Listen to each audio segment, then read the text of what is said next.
मित्रांनो, वासुदेव आला ही आपली खूप जुनी परंपरा आहे. पण ही परंपरा कुठेतरी नष्ट होत चालली आहे, संपत चालली आहे.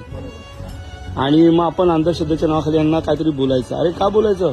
तुमचा सांताक्लॉज येतो 31च्या नावाखाली ख्रिश्चन धर्माचा, तेव्हा चालतं. पण आमच्या हिंदू धर्माचा वासुदेव आला की त्याला नावं ठेवायची, त्याची मस्करी उडवायची. आमच्यासाठी साक्षात भगवंत येतो, आमच्या दारी आलाय. पण फरक असा आहे की त्या भगवंताला नावं ठेवायचं, समजूनच नाही घ्यायचं की तो साक्षात भगवंत आमच्या दारी आलाय. आणि आम्हाला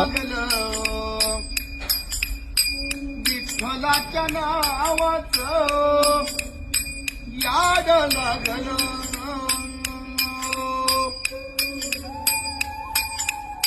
विठेवर उभा देवा लागलं.